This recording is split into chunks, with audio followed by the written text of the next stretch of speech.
जय श्री राम। सभी देशवासियों को जय माता जी की, जय मां भवानी। सबसे पहले महामंडलेश्वर प्रयागराज के महंत और इस देश की आन बान शान, हिंदुत्व की अलख जगाने वाले महंत को श्रद्धांजलि देते हुए भगवान से प्रार्थना करते हैं कि उनको श्री चरणों में जगह दे। इसके बाद आज मुद्दे की बात पर आते हैं। आज का जो मुद्दा है वो राजपूत समाज की आन बान शान, राजपूत समाज में अलख जगाने वाले युवाओं को समय समय पर प्रेरित करने वाले करणी सेना के संरक्षक बाबोसा लोकेंद्र सिंह जी कालवी साहब, जिनको पुलिस ने नजरबंद कर रखा है। उत्तर प्रदेश पुलिस की हिम्मत तो देखिए कि उनको नजरबंद कर रखा है। इसकी हम कड़े शब्दों में निंदा करते हैं, भर्त्सना करते हैं। अगर उनको नहीं छोड़ा गया तो पूरे देश का राजपूत, पूरे देश के युवा दादरी की तरफ कूच करेंगे। और जो कल प्रोग्राम हो रहा है, हम ये नहीं देखेंगे किसका नफा हो रहा है, किसका नुकसान हो रहा है। वहां ईंट से ईंट बजा देंगे। ये जो इतिहास चोरी किए जा रहे हैं और इतिहास को चोरी करवाया जा रहा है, ये कोई नई बात नहीं है। मैं पहले भी बोलता हूं, आज फिर बोल रहा हूं। ये आरएसएस की एक लॉबी है जो हमारे इतिहास को तोड़ मरोड़ करके प्रस्तुत करते हैं और फिर समाज को, कोई भी समाज को लगा देते हैं। मैं डॉक्टर किरोड़ी सिंह जी वेसला को धन्यवाद देना चाहता हूं। उनका एक अखबार में स्टेटमेंट आया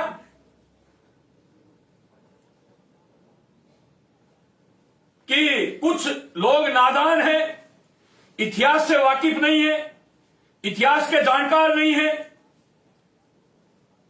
जो राजपूत राजाओं को गुज्जर बता रहे हैं। तो मैं किरोड़ी सिंह जी वेसला का धन्यवाद करना चाहता हूं कि आपने पहल तो की। इसमें गुज्जर समाज की गलती नहीं है। गुज्जर समाज को उकसाया गया है, गुज्जर समाज को प्रेरित किया गया इस घटनाक्रम के लिए।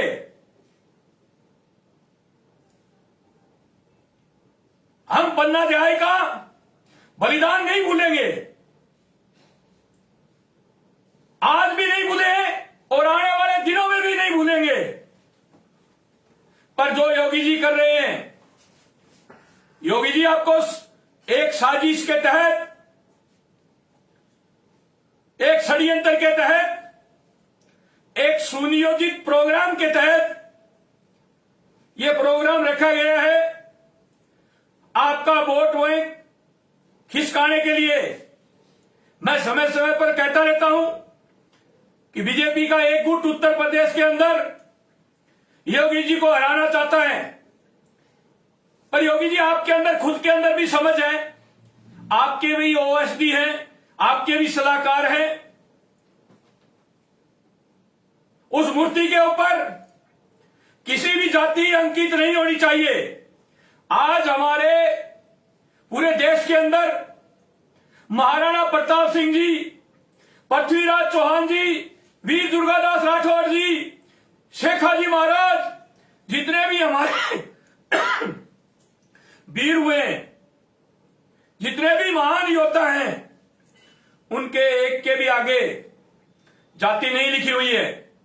कोई भी स्टेचू, कोई भी चौक जाकर के देख लेना, महाराणा प्रताप चौक, महाराणा प्रताप सिंह की प्रतिमा खाली यही है, वहां ये नहीं लिखा हुआ राजपूत। अरे क्यों लिखे हम, जब हम सबको पता है, पूरे विश्व को पता है कि मिहिर भोज राजपूत राजा थे, तो लिखने की कहां नौबत है, कहां जरूरत है। कल का जो प्रोग्राम हो रहा है, हम इसको आप चेतावनी मान ले या चैलेंज मान ले या फिर रिक्वेस्ट मान ले, उस मूर्ति के पट्टिका जो लगेगी अनावरण की, उसके अंदर जाति अंकित ना करे। अगर जाति अंकित करते हो तो फिर देश के अंदर अराजकता फैलेगी और वो पट्टिका जहां कहीं भी आप लगाओगे हिंदुस्तान के अंदर, वो पट्टिका नहीं मिलेगी।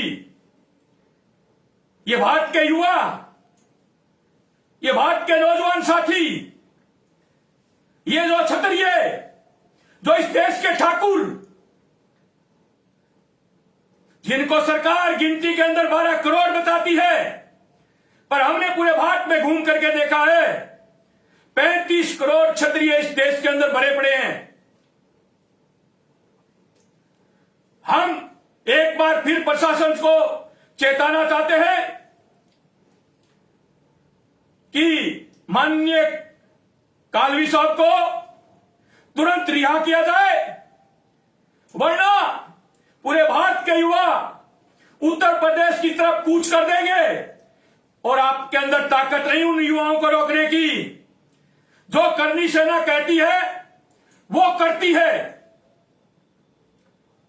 तो इसलिए आप लोगों से आग्रह करना चाहते हैं कि योगी जी, हम मानते हैं उत्तर प्रदेश के अंदर, प्रयागराज के अंदर इतने बड़े महंत, इतने बड़े मठाधीश की हत्या हुई है, प्रशासन उधर भी लगा हुआ है, पर दादरी के अंदर जो मूर्ति अनावरण हो रहा है उसमें जाति अंकित ना की जाए और मान्यवर कालवी साहब को तुरंत रिहा किया जाए, नहीं तो हम सब कूच करने के लिए तैयार हैं। मेरे देश के नौजवान साथियों, अब मेरे साथ मेरे भाई करनी सेना के अध्यक्ष अजीत सिंह जी मामडोली आप सबके बीच में 2 शब्द रखेंगे, उसके बाद मैं फिर आता हूं। आप सभी को प्रणाम। आज हम आपके बीच में इसलिए उपस्थित हुए हैं कि जैसा कि आपने देखा कि कालवी साहब को नजरबंद कर लिया गया है, और किस लिए कर लिया गया है। मिहिर भोज जो हमारे राजपूत समाज के हमारे पूर्वज थे, जिन्होंने देश पे सब कुछ कुर्बान किया, आज इसलिए इतिहास के पन्नों में उनके नाम से वो स्वर्ण अक्षर मौजूद हैं। और मैं ये भी कहना चाहता हूं कि महापुरुष की ना कोई जाति होती है, ना कोई धर्म होता है। उनको आप आदर्श मानिए। उनका पूरे विश्व के जो भी समाज हैं, जो भी बंधु हैं, सब पर उनका उतना ही हक है जितना राजपूत समाज का है। लेकिन उनको भी जाति में बांटने की जो एक कोशिश की जा रही है, उससे किसी भी सूरत में बर्दाश्त नहीं किया जाएगा। केंद्र की मोदी सरकार कान खोल के सुन ले और यूपी की योगी सरकार सुन ले। अगर कालवी साहब को आंच भी आई, उनको यदि गिरफ्तार किया गया, तो आपके पास में पुलिस फोर्स कम पड़ जाएगी और ये पूरे हिंदुस्तान का राजपूत समाज यूपी की ओर अग्रसर होगा और आपके पास ना पुलिस बचेगी, ना गोली बचेगी। हमें कोई भी कुर्बानी देनी पड़ी तो हम हमारे पूर्वजों के इतिहास को बचाने के लिए हम सब एक हैं। हमें आप अलग अलग मत समझिए। करनी सेनाएं कई होंगी और राजपूतों की संस्थाएं कई होंगी, लेकिन राजपूत समाज की जब बात आएगी तो हम सब एक हैं। हमारे विचारधारा अलग हो सकती है, काम करने की शैली अलग हो सकती है, लेकिन जहां समाज की बात आएगी हम सब एक जाजम पे मिलेंगे और एक मैदान में मिलेंगे। इसलिए हमारी बात को कान खोल के सुन ले मोदी सरकार भी और योगी सरकार भी कि वक्त रहते इस मूर्ति अनावरण को टाला जाए, या वो पट्टिका जिस पे गुजर लिखा जा रहा है। गुजर भाइयों से हमारी कोई दुश्मनी नहीं है। हम एहसान मानते हैं उस माता पन्नाधाय का कि जिनके कारण से महाराजा उदय सिंह जिंदा रहे और उन्हीं के कारण महाराणा प्रताप हुए। और उस कर्ज को चुकाने के लिए राजपूत समाज पहले भी अग्रसर था और आगे भी अग्रसर होगा। लेकिन ये भ्रम में आकर गुजर समाज को और राजपूत समाज को जो आपस में लड़ाने की साजिश रची जा रही है, उसे हम सबको मिलकर किसी भी सूरत में हम सफल नहीं होने देंगे और वक्त रहते इस मूर्ति अनावरण को रोका जाए। जय हिंद, जय भारत। तो मेरे देश के नौजवान साथियों, आपने सबने सुना, ये तो था हमारे इतिहास के बारे में और हमारे समाज के माननीय लोकेंद्र सिंह जी कालवी साहब बाबूसा के लिए। अब बात करते हैं राजस्थान की, जो 3 बड़ी घटनाएं घटी हैं, एक साथ घटी हैं, उनको लेकर के। पहली घटना चूरू जिले की है। उधर पल्लू थाना लगता है, इधर भानीपुरा थाना लगता है, सरदार सर के पास। वहां एक राजपूत लड़का जो ड्राइवरी करता था, अपना जीवन व्यापित करता था, उसको 3 जाट समाज के लोगों ने उठा करके उसके साथ मारपीट की, उसके गुप्तांगों को जलाया गया, उस पर तेजाब डाली गई और उसको मृत समझ के उसको जला करके डाल करके चले गए। मां भवानी के आशीर्वाद से उसके अंदर कुछ सांस बाकी थे और वो 2 दिन जिंदगी और मौत की लड़ाई हॉस्पिटल में लड़ता रहा। हॉस्पिटल में बयान देकर के मरा है तीनों के खिलाफ और बॉडी, उनके परिजनों ने बॉडी को वहां रख रखा है और मैंने उनको कहा है, जरूरत पड़ी तो मैं खुद आने के लिए तैयार हूं, इसका अंतिम संस्कार मत करना जब तक न्याय न मिल जाए। इतनी दुरुक्ति करके उसको जलाया गया है, इतनी उसको दुरुक्ति करके मारा गया है, इतनी निर्ममता से उसकी हत्या की गई है कि आप देख नहीं सकते। और प्रशासन हाथ पर हाथ धर के बैठा है। 3 दिन बीत चुके हैं, अब तक मुलजिम गिरफ्तार नहीं हुए। जब वो बयान देकर के चला गया, अगर वो बयान नहीं देते तो उसको कागजों के अंदर ही दफना देते, पर अब मृतक के बयान होने के बावजूद मुलजिम गिरफ्तार नहीं है। और मैं कहना चाहता हूं वहां की जनता से, वहां की करनी सेना से, पल्लू क्षेत्र के लोगों से कि बॉडी तब तक रखिए, जरूरत पड़ी तो मैं खुद आने के लिए तैयार हूं, तब तक मुलजिम गिरफ्तार ना हो जाए, न्याय ना मिल जाए, तब तक उस बॉडी को रखिए। और चूरू एसपी, सरदार सर डीवाईएसपी और वहां का प्रशासन कान खोल करके सुन ले, 24 घंटे के अंदर हमें मुलजिम गिरफ्तार चाहिए। 24 घंटे में हमारे जो हत्यारे हैं, हमारे भाई के हत्यारे हैं, उनकी गिरफ्तारी चाहिए। नहीं तो आप लोग अच्छी तरह से जानते हो, मुझे चूरू प्रशासन की ईंट से ईंट बजा दूंगा, पूरे राजस्थान के राजपूतों को वाला करके डाल दूंगा। फिर कहते फिरोगे, फिर वार्ताएं करते फिरोगे, फिर मंत्रियों से फोन करवाते रहोगे, फिर आईजी साहब से फोन करवाओगे, कभी डीजी से करवाओगे कि किसी तरह करके आंदोलन को खत्म कर दो। अरे आंदोलन होने ही क्यों देते हो? हमें मुलजिमों की गिरफ्तारी चाहिए तो चाहिए। चूरू एसपी कान खोल करके सुन ले और वहां की जनता से, वहां के मेरे भाइयों से, दादो साहब बाबू साहब से कहना चाहता हूं, बॉडी को रखिए आप लोग, हिम्मत मत हारो। जो भी जली हुई बॉडी है, चाहे कैसी भी है, टूटी फूटी, वो हमारा भाई है, उसको इंसाफ दिलाएंगे। उस बॉडी को रखिए, तब तक उनकी गिरफ्तारी नहीं होती है। उसके बाद सारी जितनी भी परिस्थितियां होती हैं, जितने भी सारे संबंध होते हैं, उन संबंधों को तार तार करते हुए नागौर जिले के अंदर धांडोली थाना है, पादुकला थाना है, नागौर के अंदर पादुकला थाना, केरिया मागरा गांव कि एक 7 साल की बेटी को एक जाट समाज का, जो 7 साल की बेटी वो हमारी बहन थी, वहां एक जाट समाज का मामा बन करके उनके घर आया जाया करता था और मामा बन के इज्जत को तार तार कर दिया। पहले सीकर में आप लोगों ने देखा, खुद की बच्ची को इन्होंने नहीं बख्शा, खुद की बेटी को इन्होंने नहीं बख्शा। क्या नाम था उसका, वो ठेठ वेठ है तो सीकर का, उसका रेप कर दिया इन्होंने। और अब 7 साल की बच्ची जो पादुकला थाना लगता है नागौर में, केरिया मागरा गांव की बच्ची है और उसकी इज्जत को तार तार करके उसको मार दिया गया, उसको मार दिया गया। मैं नागौर एसपी और अजमेर आईजी साहब से आग्रह करना चाहता हूं, समय रहते ये मामा मन के घर में घुसा और बच्ची की इज्जत को तार तार करके उसको मार दिया, गिरफ्तार किया जाए इसको तुरंत।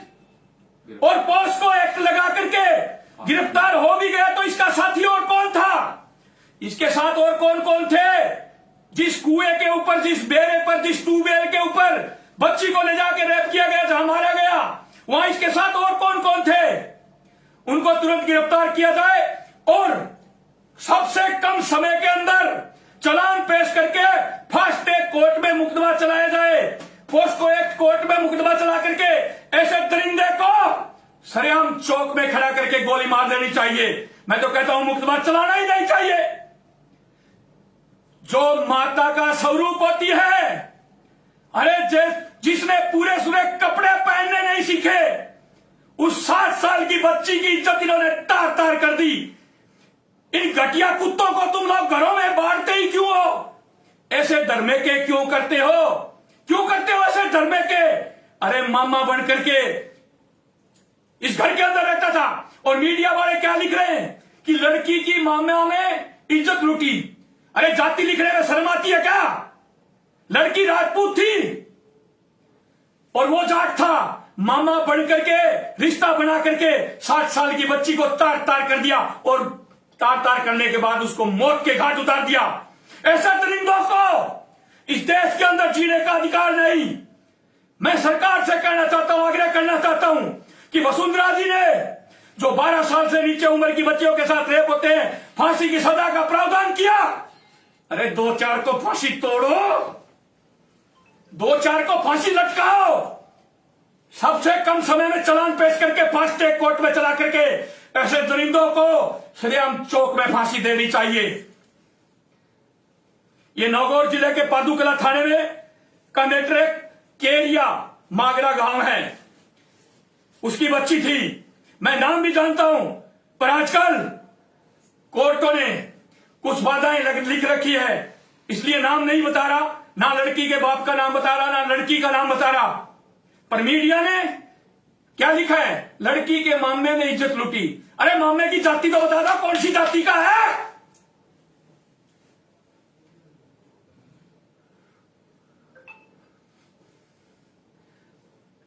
इसके साथ साथ मध्य प्रदेश के अंदर शिक्षक भर्ती चल रही है और उसके अंदर ईडब्ल्यूएस में सामान्य वर्ग को अन्य आरक्षण की तरह क्यों नहीं दिया जा रहा?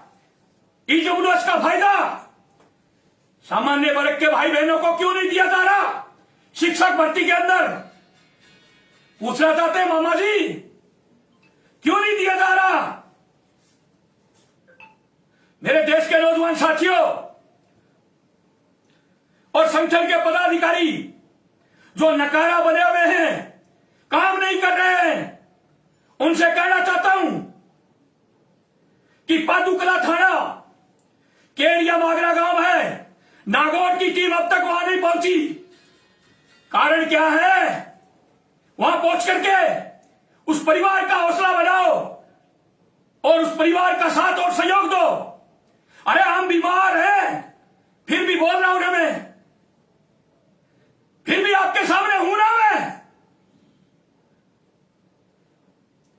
ऐसी घटनाओं को प्रशासन सीरियस ले, उस बच्ची की बॉडी भी उस बच्ची की, उस मासूम की, जिसने पूरे सूरे कपड़े भी पहनने नहीं सीखे, उसकी भी बॉडी उसके परिवार वालों ने वहीं रख रखी है। और तब तक गिरफ्तारी नहीं होगी सब लोगों की,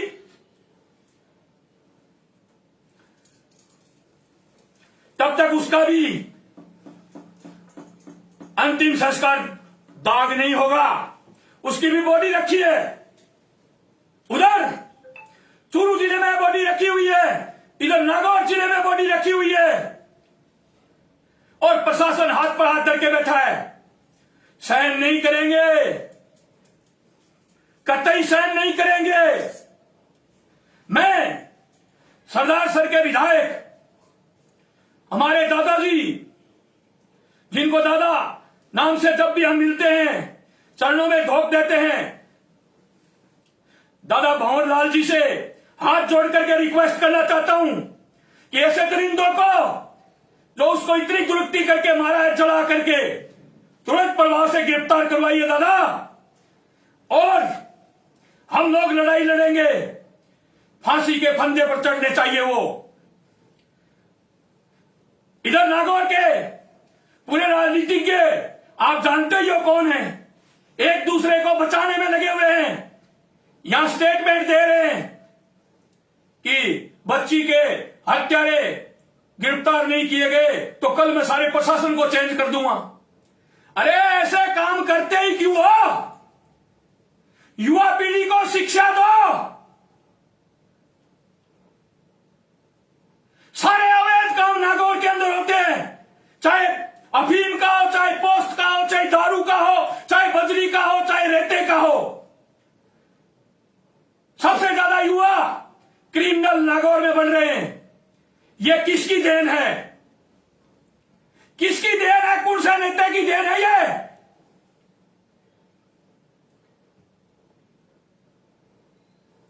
तो मेरा प्रशासन से एक बार हाथ जोड़ करके विनती है और सबसे आग्रह है कि इस बच्ची को, उस लड़के को इंसाफ मिलना चाहिए।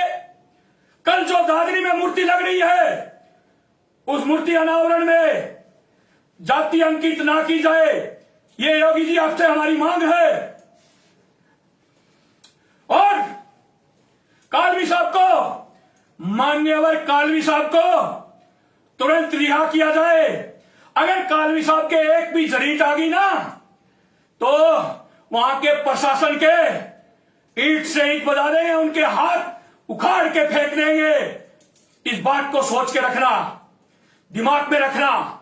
ज्यादा समय नहीं लेते हुए यही कहना चाहता हूं, संगठित रहो, एक रहो, नेक रहो, एक केसरिया ध्वज के नीचे रहो, एक जाजम पर रहो।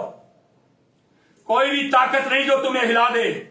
अगर टुकड़ों में बंटे रहोगे, टुकड़ों में बिखरे रहोगे, तो एक छोटा सा गादड़ भी आके सताएगा। संगठित रहो, कोई कुछ नहीं बिगाड़ सकता। जय श्री राम, जय मां भवानी, जय राजपुताना।